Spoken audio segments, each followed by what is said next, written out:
नमस्कार दोस्तों, आपका स्वागत है आपके अपने चैनल स्टडी वाइंस ऑफिशियल पर।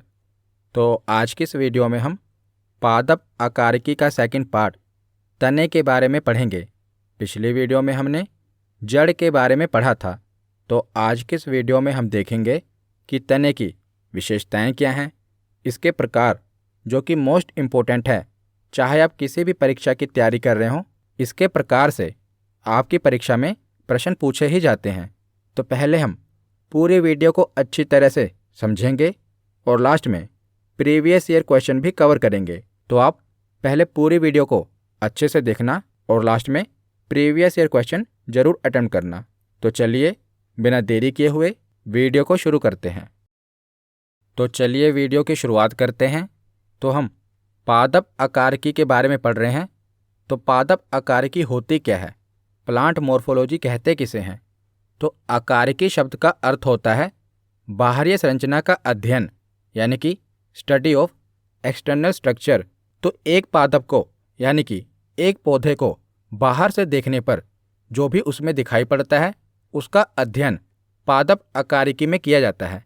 तो जैसे एक पौधे को अगर आप बाहर से देखें तो उसमें क्या क्या दिखाई पड़ता है?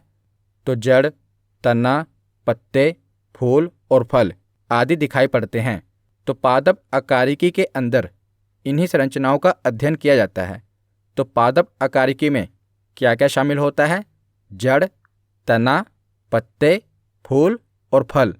तो पिछली वीडियो में हमने जड़ के बारे में पढ़ा था। वहाँ पर मैंने आपको जड़ क्या होती है, जड़ के कार्य क्या हैं, विशेषताएं क्या हैं और प्रकार क्या हैं, सबके बारे में बताया था। अगर आपने वो वीडियो नहीं देखी तो बायोलॉजी की प्लेलिस्ट में जाकर जरूर देख लेना। तो आज हम तने के बारे में पढ़ेंगे। तो तना क्या होता है? तो तना पौधे का वह भाग है जो कि भूमि एवं जल के विपरीत तथा प्रकाश की ओर वृद्धि करता है। तो जो तना होता है आपको पता है कि भूमि के विपरीत वृद्धि करता है। जो जड़ होती है वो भूमि के सम्मुख यानी कि भूमि की तरफ वृद्धि करती है, लेकिन जो तना होता है यह भूमि एवं जल के विपरीत तथा प्रकाश की ओर वृद्धि करता है। और तना प्रांकुर से विकसित होता है। जैसा मैंने आपको बताया था कि जो बीज होता है, बीज जब ग्रो करता है तो उसका जो नीचे वाला भाग होता है उसे मूलांकुर कहते हैं, जहाँ से जड़ विकसित होती है, और जो इसका ऊपर वाला भाग होता है उसे प्रांकुर कहा जाता है, और प्रांकुर से तना विकसित होता है। तो याद रखिएगा, बीज के मूलांकुर वाले भाग से जड़ विकसित होती है और प्रांकुर वाले भाग से तना विकसित होता है। तो तने की वृद्धि कैसी होती है, ये एग्जाम में पूछा जाता है, तो याद रखिएगा। तो जो तने की वृद्धि होती है इसके 3 पॉइंट हैं। पहला है कि तने की वृद्धि ऋणात्मक गुरुत्वानुवर्ती होती है, यानी कि नेगेटिव जियोट्रोपिक होती है। तो जो तना होता है ये गुरुत्वाकर्षण के विपरीत वृद्धि करता है ना। जो जड़ होती है वो गुरुत्वाकर्षण के तरफ वृद्धि करती है, लेकिन जो तना होता है ये गुरुत्वाकर्षण के विपरीत वृद्धि करता है, इसीलिए इसे ऋणात्मक गुरुत्वानुवर्ती कहते हैं। और तने की वृद्धि ऋणात्मक जलानुवर्ती भी होती है, क्योंकि जो तना होता है ये जल के विपरीत वृद्धि करता है, लेकिन ये धनात्मक प्रकाश अनुवर्ती होता है, क्योंकि ये प्रकाश की तरफ वृद्धि करता है। जब हमने जड़ के बारे में पढ़ा था तो वहाँ पर हमने देखा था कि जो जड़ होती है वो धनात्मक गुरुत्वानुवर्ती, धनात्मक जलानुवर्ती और ऋणात्मक प्रकाश अनुवर्ती होती है। क्योंकि जो जड़ होती है वो प्रकाश के विपरीत वृद्धि करती है, इसीलिए जो जड़ की वृद्धि होती है वो ऋणात्मक प्रकाश अनुवर्ती होती है, लेकिन तने की वृद्धि धनात्मक प्रकाश अनुवर्ती होती है। तो आगे हम तने की विशेषताएं देख लेते हैं। तो पहली विशेषता है कि तना पौधे को दृढ़ता प्रदान करता है, यानी कि यांत्रिक मजबूती प्रदान करता है। दूसरा पॉइंट है कि यह शाखाओं, पत्तियों एवं पुष्पों को जन्म देता है, क्योंकि शाखाओं, पत्तियों और फूलों का जो विकास होता है वो तने से ही होता है। तो यह शाखाओं, पत्तियों एवं पुष्पों को जन्म देता है, और यह जड़ों द्वारा अवशोषित जल और खनिज लवणों को अन्य भागों तक तथा पत्तियों से संश्लेषित भोजन को जड़ सहित अन्य भागों तक पहुंचाता है। तो जो तना होता है इसका काम क्या है? तो जो जड़ होती है, जड़ के द्वारा अवशोषित किया गया जल और खनिज लवण तने के द्वारा ही ऊपर पत्तियों तक पहुंचाया जाता है और पत्तियों के द्वारा प्रकाश संश्लेषण विधि द्वारा जो भोजन इकट्ठा किया गया है वह भोजन तने के द्वारा ही जड़ और पौधे के अन्य भागों तक पहुंचाया जाता है। और चौथा पॉइंट क्या है, ये बहुत इंपॉर्टेंट है कि तने में निश्चित पर्व संधियाँ यानी कि नोड्स तथा पर्व जिसे इंटरनोड्स कहते हैं ये पाए जाते हैं। तो यही विशेषता तने को जड़ से अलग करती है। तने में नोड्स और इंटरनोड्स पाए जाते हैं लेकिन जड़ में नोड्स और इंटरनोड्स नहीं पाए जाते। तो ये नोड्स और इंटरनोड्स क्या हैं?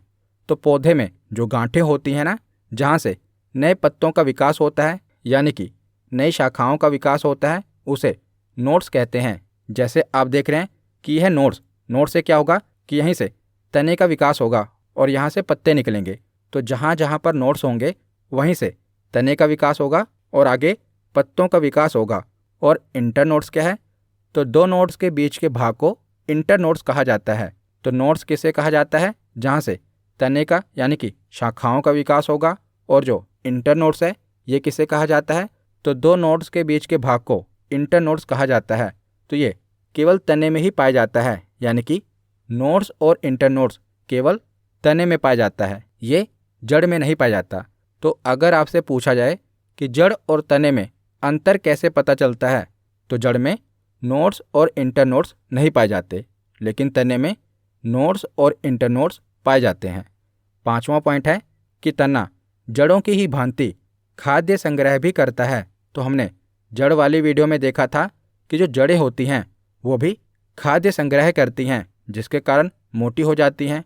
हमने पढ़ा था ना कि खाद्य संग्रह के कौन कौन से उदाहरण हमने देखे थे, जैसे गाजर, शलगम, मूली, ये सब क्या हैं?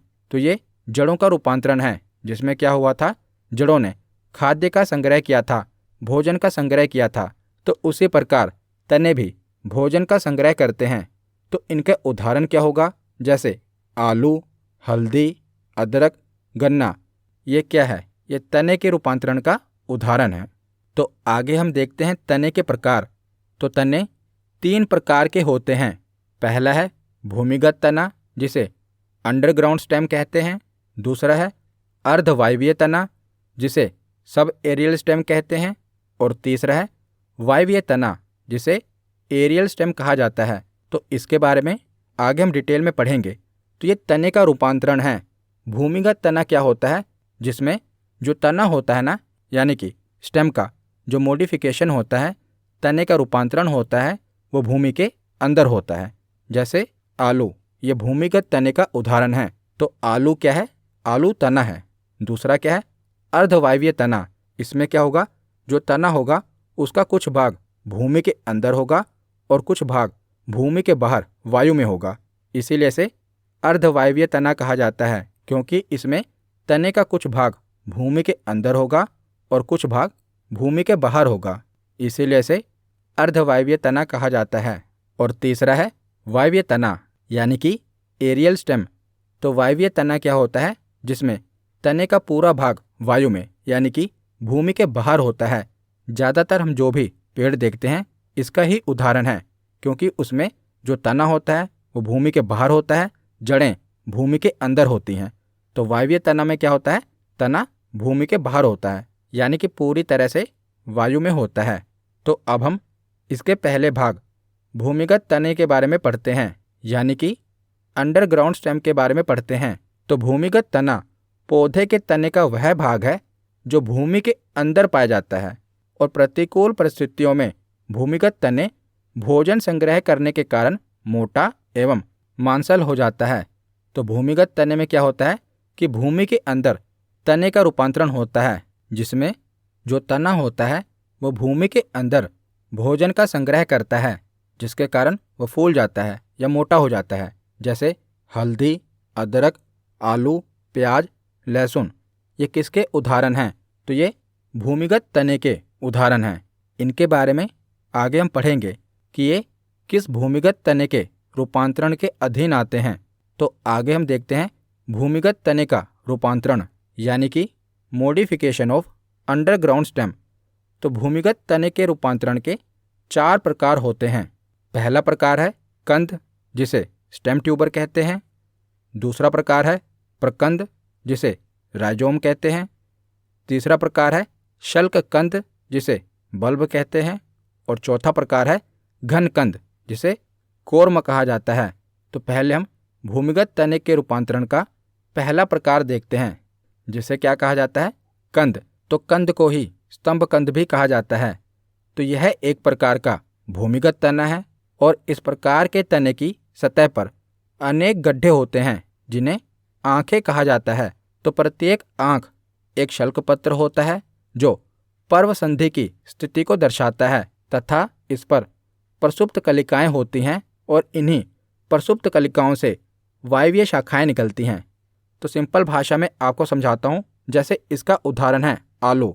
तो आलू भूमिगत तने का उदाहरण है, लेकिन अगर आपसे पूछा जाए कि भूमिगत तने में भी ये किसके अंदर आता है, तो ये स्तंभ कंद के अंदर आता है। तो आलू भूमिगत तने का रूपांतरण है। इसमें क्या होता है, जो आप आलू देख रहे हैं ना, आलू के ऊपर आपको छोटे छोटे गड्ढे दिखाई देंगे, जिन्हें आंखें कहते हैं। और जो ये आंखें होती हैं ना, इन्हीं से कलिकाएं निकलती हैं।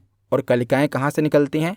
हमने पढ़ा था कि जो तना होता है, तने के ऊपर जो नोड्स होती हैं, नोड से ही पत्तों का विकास होता है। वहीं से पत्ते या कलिकाएं निकलती हैं।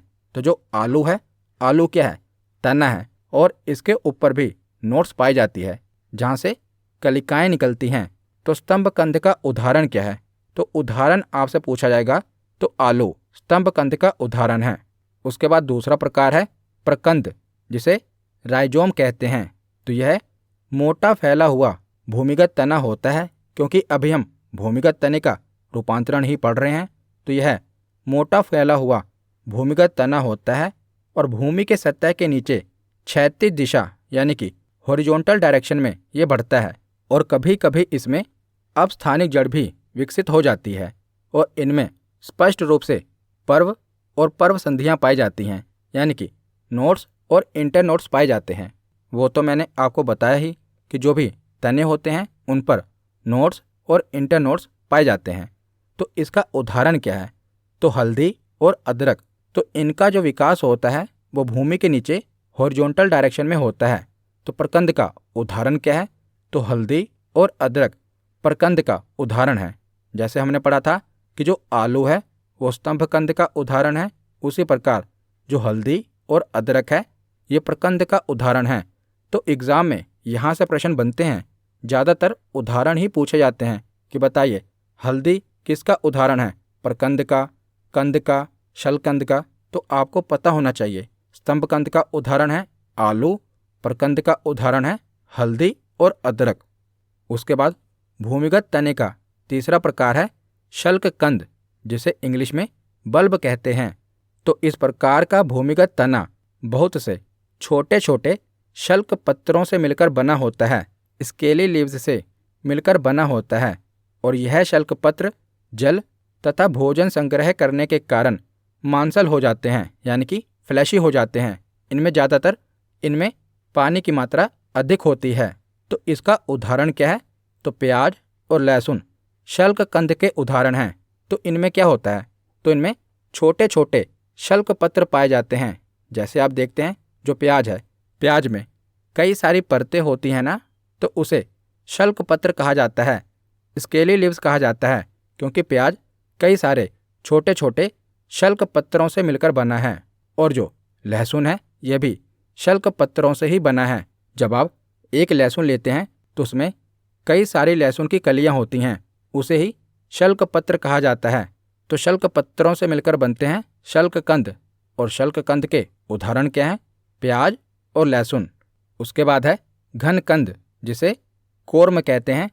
तो इस प्रकार का भूमिगत तना प्रकंद का संघनित रूप होता है और ये भूमि के नीचे ऊर्ध्व दिशा में यानी कि वर्टिकल डायरेक्शन में वृद्धि करता है और इसमें अधिक मात्रा में भोजन संचित हो जाता है। तो हमने पढ़ा था प्रकंद के बारे में। जो प्रकंद होता है वो हॉरिजॉन्टल डायरेक्शन में बढ़ता है, लेकिन जो घनकंद होता है ये भूमि के नीचे वर्टिकल डायरेक्शन में बढ़ता है। प्रकंद भूमि के नीचे हॉरिजॉन्टल डायरेक्शन में बढ़ता है और जो घनकंद होता है ये भूमि के नीचे वर्टिकल डायरेक्शन में वृद्धि करता है। इसके उदाहरण क्या है? तो जैसे जिमीकंद, जिमीकंद को ही कई जगह पर ओल कहते हैं और कई जगह पर इसे सूरन कहा जाता है। तो इसका उदाहरण है जिमीकंद। बंडा, अरबी, बंडा क्या होता है? तो ये भी अरबी की ही तरह होता है। तो बंडा, अरबी और जिमीकंद ये तीनों किसके उदाहरण हैं? तो घन कंद के उदाहरण हैं। तो हमने भूमिगत तने के चारों प्रकार देख लिए। अब आगे हम अर्धवायवीय तने के बारे में पढ़ते हैं।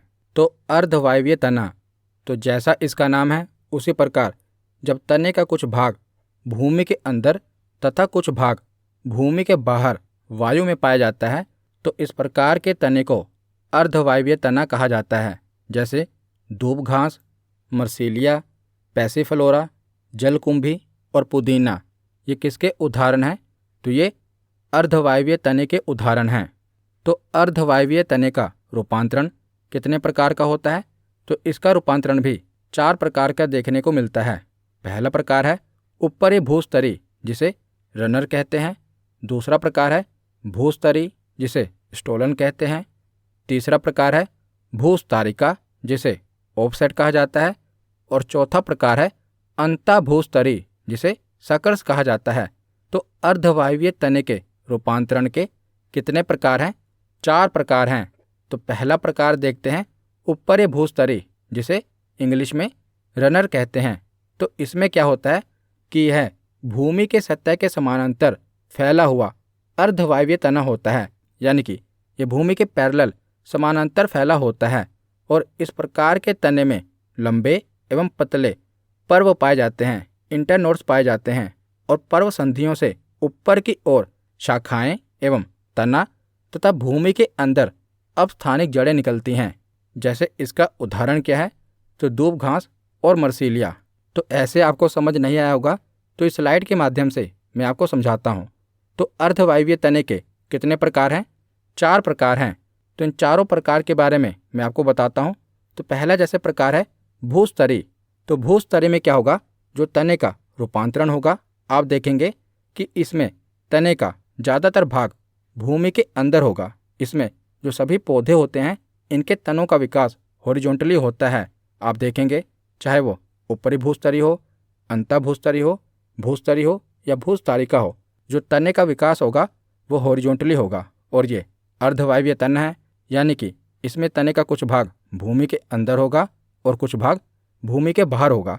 तो जो भूस्तरी है, इसमें क्या होगा? जो तना होगा ना, ये भूमि के अंदर हॉरिजॉन्टली ग्रो करेगा और आगे चलकर जहाँ पर इसका नोड्स होगा, यानी कि पर्व संधि होगी, वहाँ से नई शाखा निकल जाएगी और नीचे की ओर अपस्थानिक जड़ निकल जाएगी। फिर आगे तना बढ़ेगा भूमि के अंदर ही, फिर जहाँ पर नोड्स पाई जाएगी वहाँ से ऊपर की ओर शाखाएं निकल जाएंगी और नीचे की ओर जड़ें निकल जाएंगी। तो इस प्रकार के तने को भूस्तरी कहा जाता है। और जो ऊपरी भूस्तरी होता है, इसमें क्या होता है कि जो तने का ज़्यादातर भाग होता है ना, वो भूमि के ऊपर होता है। ऊपर भूस्तरी, तो इसमें तने का ज़्यादातर भाग भूमि के ऊपर होता है। और तीसरा जो इसका प्रकार है अंता भूस्तरी, इसमें क्या होता है कि जो तना होता है वो भूमि के अंदर ही इसकी वृद्धि होती है, लेकिन आगे चलकर जहाँ पर इसका नोड्स होगा, पर्व संधि होगी, वहाँ से ये भूमि के बाहर निकल जाएगा। फिर उसके बाद ये भूमि के अंदर वृद्धि करेगा और अगली पर्व संधि पर, अगले नोड्स पर ये फिर से भूमि के बाहर निकल जाएगा। तो भूस्तरी में क्या होता है? भूमि के अंदर तने की वृद्धि होती है ज़्यादातर। ऊपर भूस्तरी में भूमि के ऊपर ज़्यादातर भाग होता है तने का। अंता भूस्तरी में भूमि के अंदर तने का भाग होता है, लेकिन जहाँ पर नोड्स होती है वहाँ पर तने का जो विकास होता है वो बाहर की ओर हो जाता है। और जो भूस्तारिका तना होता है ना, ये ठीक ऊपरी भूस्तरी की तरह होता है, लेकिन इनमें फ़र्क क्या होता है? जो ऊपरी भूस्तरी तना होता है ये भूमि पर होता है और भूस्तारिका तना पानी पर पाया जाता है। यानी ये जो पौधे होते हैं ये जल में पाए जाते हैं। जल के समानांतर, जल के पैरेलल ही इनके तने का विकास होता है। जैसे ऊपरी भूस्तरिका भूमि के ऊपर ज़्यादातर तने की वृद्धि होती है, यानी कि भूमि के समानांतर ही हो रही है, उसी प्रकार जो भूस्तारिका पौधे होते हैं इनके तने की वृद्धि जल के समानांतर इनके तने की वृद्धि होती है। तो ये अर्धवायवीय तने के 4 प्रकार थे। अब इनके बारे में हम पढ़ते हैं। तो पहला प्रकार हमने पढ़ा ऊपर भूस्तरी। इसमें क्या होगा कि तने का ज़्यादातर भाग भूमि के ऊपर होगा।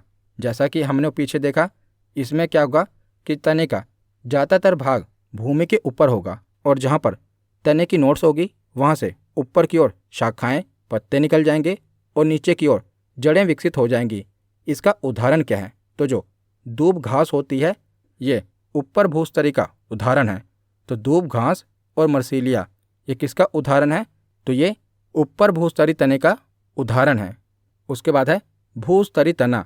तो इसमें क्या होगा? तो इस प्रकार का अर्धवायवीय तना भूमि के अंदर क्षैतिज दिशा में यानी कि हॉरिजॉन्टल डायरेक्शन में वृद्धि करता है और इस प्रकार के तने पर पर्व तथा पर्वसंधियां पाई जाती हैं। पर्वसंधियों के नीचे की ओर अवस्थानिक जड़ें तथा ऊपर की ओर शाखाएं विकसित होती हैं। तो इसके तने का ज़्यादातर भाग भूमि के अंदर हॉरिजॉन्टल दिशा में, हॉरिजॉन्टल डायरेक्शन में वृद्धि करता है। तो इसका उदाहरण क्या है? तो पैसिफलोरा। याद रखिएगा, पैसिफलोरा किसका उदाहरण है? तो भूस्तरी का उदाहरण है। उसके बाद तीसरा प्रकार है अंतःभूस्तरी। तो कुछ पौधों में तने का आधार भाग भूमिगत होता है और वो भाग जो शाखाएं निर्मित होती हैं वो भूमि के ऊपर कुछ दूर तक तिरछी अथवा क्षैतिज स्थिति में वृद्धि करती हैं। तो इसमें हमने देखा था कि तने का आधार भाग भूमिगत होगा और उसके बाद क्या होगा, जहाँ पर नोड्स होंगी वहाँ पर तना बाहर निकल जाएगा और वहाँ से शाखाओं का विकास होगा। तो इसका उदाहरण क्या है? तो इसका उदाहरण है गुलदाउदी और पुदीना। याद रखेगा, अंतःभूस्तरी का उदाहरण क्या है? तो गुलदाउदी और पुदीना ये अंतःभूस्तरी का उदाहरण है। उसके बाद अर्धवायवीय तने का चौथा प्रकार है भूस्तारिका। तो भूस्तारिका ऊपर भूस्तरी की तरह ही होता है लेकिन ये जलीय पादप होता है। इसका उदाहरण क्या है? तो इसका उदाहरण पूछा जाता है तो जलकुंभी ये भूस्तारिका का उदाहरण है। तो यहाँ पर हमने अर्धवायवीय तने के चारों प्रकार देख लिए।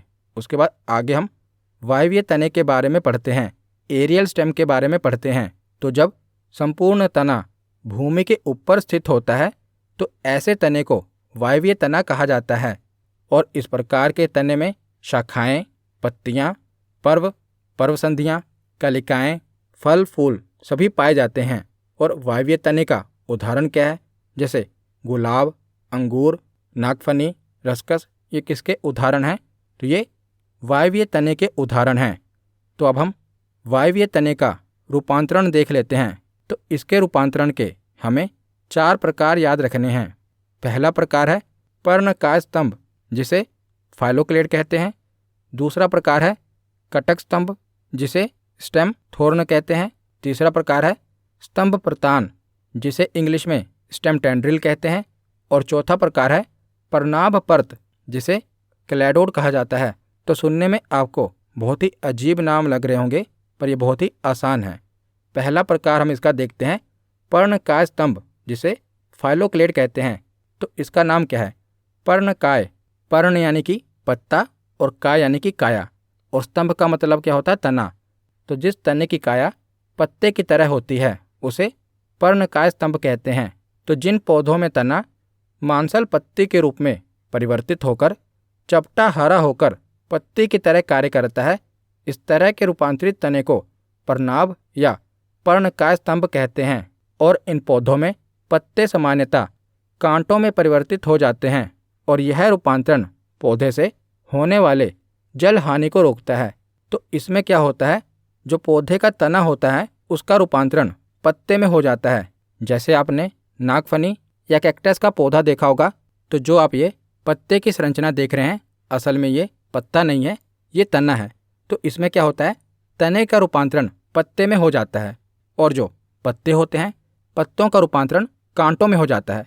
तो इसके ऊपर जो कांटे हैं ना, इनका रूपांतरण पत्तों से हुआ है और जो आपको ये पत्ते दिखाई दे रहे हैं ये पत्ते नहीं हैं, ये तने का रूपांतरण है। तो इसका उदाहरण क्या है, तो नागफनी और कैक्टस। तो इसका रूपांतरण ऐसे क्यों हुआ, क्योंकि ये पौधे ऐसे जगह पर पाए जाते हैं जहाँ पर पानी की कमी होती है। तो इसमें जो तने हैं वो क्या करते हैं, तने ही प्रकाश संश्लेषण की क्रिया करते हैं। क्योंकि तने का रूपांतरण पत्ते में हो गया है तो इसमें तने ही प्रकाश संश्लेषण की क्रिया करते हैं और जो पत्ते हैं वो कांटों में परिवर्तित हो जाते हैं। क्योंकि ज़्यादातर जो ये पौधे होते हैं ये मरुस्थलीय जमीन पर पाए जाते हैं जहाँ पर पानी की कमी होती है। तो जो कांटे होते हैं वो इनको जानवरों से बचाते हैं। उसके बाद है पर्णाभ पर्त। तो इनमें कक्षस्थ कलिका जिसे बड्स कहते हैं। तो बड्स क्या होता है? तो जो आप देखते हैं तने के ऊपर ये बड्स पाए जाते हैं, इन्हीं का आगे चलकर विकास होता है तो ये पत्ते बन जाते हैं। तो इनमें कक्षस्थ कलिकाओं के स्थान पर निश्चित वृद्धि वाली हरी पत्ती के समान रचना पाई जाती है जो कि तना है, और इनमें शाखा केवल एक पर्व की तरह रह जाती है और पत्ती शल्कपत्र के समान होती है। तो आपको समझ नहीं आया होगा तो मैं आपको समझाता हूँ। तो इसमें क्या होता है, इसमें कैसे तने का रूपांतरण होता है। तो इसमें जो आपको ये पत्ते दिखाई दे रहे हैं ना, असल में ये पत्ते नहीं हैं, ये तने हैं। ये तने का रूपांतरण है। और जो पत्ते हैं वो कैसे होते हैं?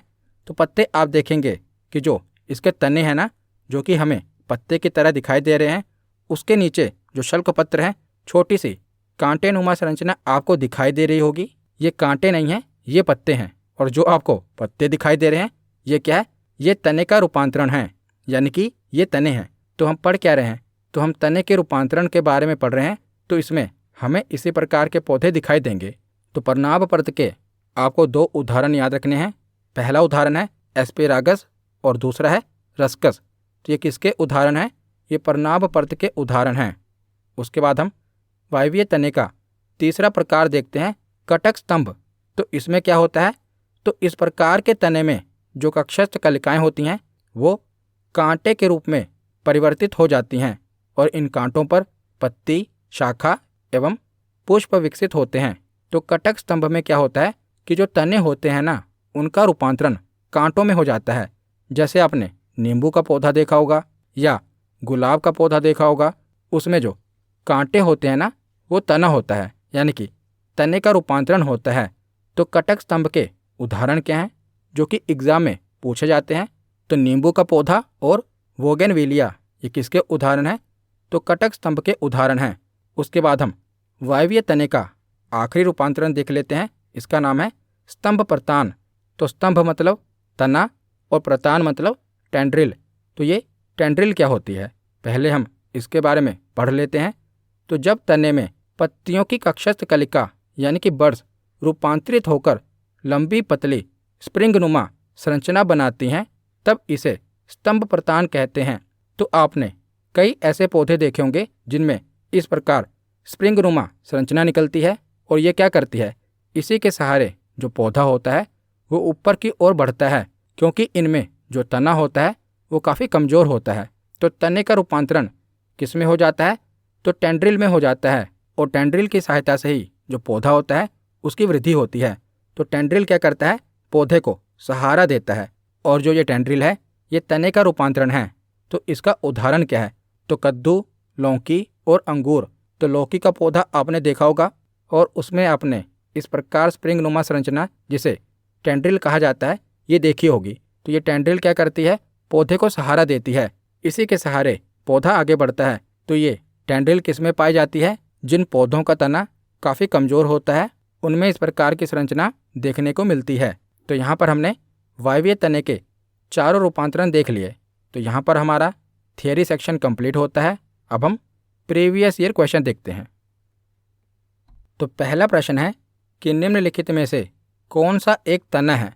आलू, गाजर, शकरकंद या मूली। आपको बताना है कि कौन सा इसमें तना है। तो हमने पढ़ा कि जो आलू है ये तने का रूपांतरण है, तो इसका सही जवाब होगा ऑप्शन ए। अगला प्रश्न है कि आलू भूमिगत रूपांतरित तना होता है जिसे कहा जाता है। तो आलू भूमिगत रूपांतरित तने का कौन सा प्रकार है? शल्ककंद, घनकंद, प्रकंद या कंद। तो इसका सही जवाब होगा कंद। ऑप्शन डी इसका सही जवाब है।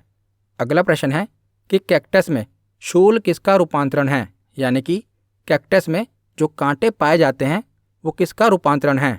तो जो कैक्टस में कांटे पाए जाते हैं ये पत्ते का रूपांतरण है। तो इसका सही जवाब होगा ऑप्शन सी। अगला प्रश्न है कि हल्दी भूमिगत रूपांतरित तने का उदाहरण है जिसे कहा जाता है।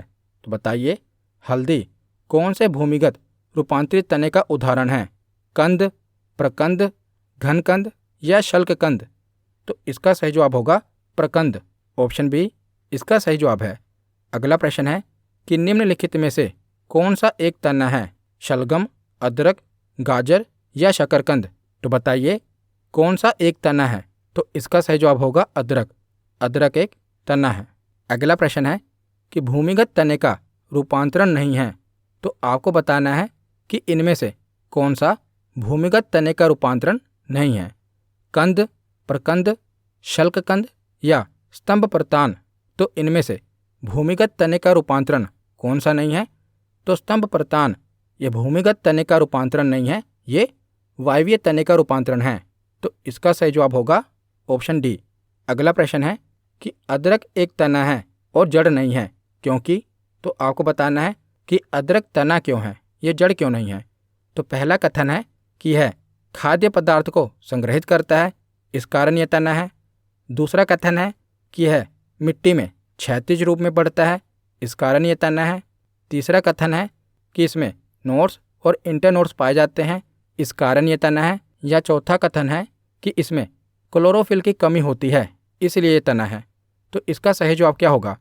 तो इसका सही जवाब होगा ऑप्शन सी कि इसमें नोड्स और इंटरनोड्स पाए जाते हैं, इसलिए ये तना है। अगला प्रश्न है कि निम्नलिखित में से कौन सा एक तना नहीं है। तो आपको ये बताना है कि इनमें से कौन सा तना नहीं है। आलू, शलजम, हल्दी या अदरक। तो जो शलजम है, जिसे शलगम भी कहते हैं, ये तना नहीं है, बल्कि ये जड़ का रूपांतरण है। पिछली वीडियो में हमने इसके बारे में पढ़ा था कि ये जड़ का रूपांतरण है। तो इसका सही जवाब होगा ऑप्शन बी। अगला प्रश्न है कि पर्णकाय स्तंभ का उदाहरण है अंगूर, आलू, हल्दी या कैक्टस। तो बताइए पर्णकाय स्तंभ का उदाहरण क्या है। तो इसका सही जवाब होगा कैक्टस। ऑप्शन डी इसका सही जवाब है। अगला प्रश्न है कि निम्नलिखित में से किस पौधे के पत्ते और तने दोनों का उपयोग सब्जियों के रूप में किया जाता है। तो आपको ये बताना है कि कौन सा पौधा है जिसके तने और पत्ते दोनों का उपयोग किसके लिए किया जाता है, सब्जियों के लिए किया जाता है। तो लहसुन और प्याज, मूली और गाजर, मेथी और पालक, सरसों और आलू। इसमें से पहले तो आप ये देखिए कि दोनों तने कौन से हैं। तो आपको पता है कि लहसुन और प्याज ये दोनों तने का रूपांतरण है, ये दोनों तने हैं। तो इनका उपयोग भी सब्जियों के लिए किया जाता है। और जो इनके पत्ते होते हैं, यानी कि लहसुन का पत्ता और प्याज का पत्ता, इसका उपयोग भी सब्जियों के लिए किया जाता है। तो लहसुन और प्याज, इसके पत्ते और तने दोनों का उपयोग सब्जियों के रूप में किया जाता है। तो इसका सही जवाब होगा ऑप्शन ए। तो आज का आखिरी प्रश्न है कि पादप में तने की वृद्धि होती है। तो बताइए ऋणात्मक गुरुत्वानुवर्ती, धनात्मक जलानुवर्ती या ऋणात्मक प्रकाशानुवर्ती। तो पौधे में तने की वृद्धि कैसे होती है। तो इसका सही जवाब होगा ऋणात्मक गुरुत्वानुवर्ती। यानी जो पौधे में तने की वृद्धि होती है वो गुरुत्वाकर्षण के विपरीत होती है। तो इसका सही जवाब होगा ऑप्शन ए। तो आज की वीडियो यहीं पर ख़त्म होती है। कैसी लगी ये वीडियो कमेंट सेक्शन में ज़रूर बताना। धन्यवाद।